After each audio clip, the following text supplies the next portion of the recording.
آج کی کہانی ہے ایک سیریل کلر کی۔ یہ کہانی ایک ایسے سیریل کلر کی ہے جسے تقریباً 4 سال تک ہندوستان کے بڑے شہروں کی پولیس کی ناک میں دم کر دیا تھا۔ اس شہروں میں ایک ایک کر کے لوگوں کا قتل ہوتا جا رہا تھا، مگر پولیس ان قتلوں کو روکنا تو دور، ان قتلوں کے پیٹرن سمجھنے میں بھی دیر کر دیتی ہے۔ بات 1950 کی ہے، سال ختم ہونے والا تھا کہ سال کے آخری مہینوں میں ممبئی پولیس کو سائن علاقے کے فٹ پاتھ پر ایک لاش ملتی ہے۔ حالانکہ 1985 میں وہ بمبئی ہوا کرتا تھا، پر خیر ممبئی ہو یا بمبئی ایک ہی بات ہے۔ پنجاب پولیس کو وہ لاش ملی تو لاش کی حالت بہت بری تھی۔ اس لاش کا جو سر تھا وہ بہت ہی بری طرح سے کچلا ہوا تھا اور سر کے علاوہ جسم پر اور کوئی نشان نہیں تھا۔ اس کے بعد پولیس نے باڈی کو قبضے میں لے لیا، اس کا پوسٹ مارٹم کروایا تو پتہ چلا کہ اس کی موت رات کے 2 سے 4 کے بیچ میں ہوئی ہے، اور جب وہ بہت گہری نیند میں تھا تب اس کے سر پر کسی پتھر سے حملہ کیا گیا تھا۔ پھر پولیس انتظار کرتی رہی کہ کوئی لاش کی شناخت کرنے کے لیے آئے یا کوئی اسے جاننے والا آئے،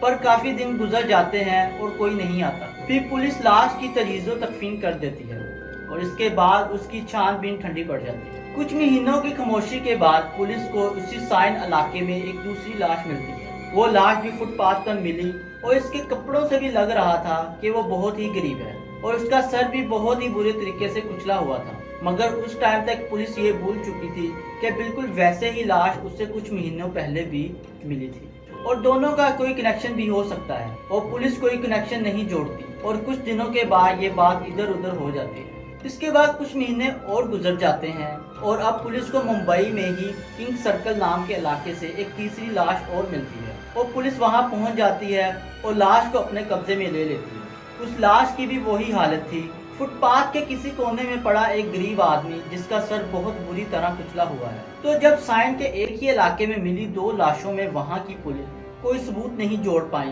تو یہ تو دوسرا علاقہ تھا، اور الگ الگ علاقوں کی پولیس ویسے ہی اپنے علاقوں کی باتیں ایک دوسرے کے ساتھ شیئر نہیں کرتی۔ تو اس کیس کا بھی وہی حال ہوا جو پچھلے 2 کیسوں کا ہوا تھا، اور پولیس جلد ہی ساری باتیں بھول گئی۔ اس کے کچھ ہی مہینوں بعد فٹ پاتھ سے چوتھی لاش ملتی ہے، پھر کچھ مہینے خاموشی کے بعد 5ویں اور پھر 6ٹھی۔ جب 6ٹھی لاش ملی تب جا کر پولیس کا ماتھا ٹھنکا۔ اب تک جو 6 لاشیں ملی تھیں وہ سبھی لاشیں یا تو سائنس سے یا پھر کنگ سرکل سے ملی تھی۔ تو کنگ سرکل کے علاقے کی ایک پولیس کو لگا کہ یہ سبھی مرڈر کا مقصد ایک ہی ہے۔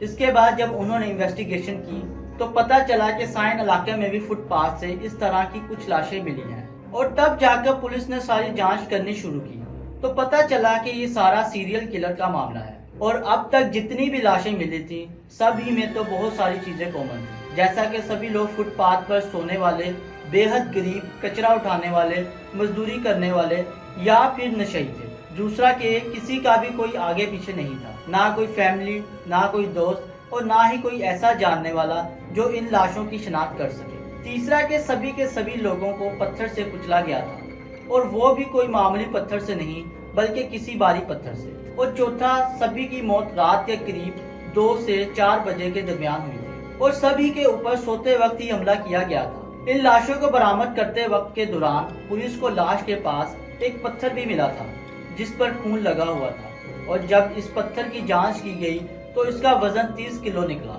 ان سب باتوں کے بعد پولیس کے بیچ ایک بات ابھر کر آئی کہ اگر قاتل ایک ہی انسان ہے تو وہ ایک نوجوان اور ہٹا کٹا ہے، کیونکہ 30 کلو کا وزنی پتھر اٹھا کر کسی پر حملہ کرنا کسی عمر دراز کا کام نہیں ہو سکتا۔ پر ایک سوال اور تھا، کیا اس میں ایک سے زیادہ لوگ شامل ہیں؟ اور اس سوال کا کوئی جواب نہیں تھا۔ گرڈز پولیس کو اس کی فائل پڑھنے کے بعد یہ بات صاف تھی کہ ایک سیریل کلر کا معاملہ ہے اور ان سبھی موتوں کا ذمہ دار ایک انسان یا پھر ایک گروپ ہے۔ اور جب یہ ساری چیزیں پولیس کے سامنے آئیں تو لوگوں کو آگاہ کیا گیا، خاص طور پر ان لوگوں کو جو فٹ پاتھ پر سوتے تھے۔ اسی میں بمبئی پولیس کو ایک امید کی کرن نظر آئی۔ دراصل ایک آدمی جو کہ ویٹر کا کام کرتا تھا وہ فٹ پاتھ پر سوتا تھا۔ وہ ایسے ہی ایک حملے میں زندہ بچ گیا تھا۔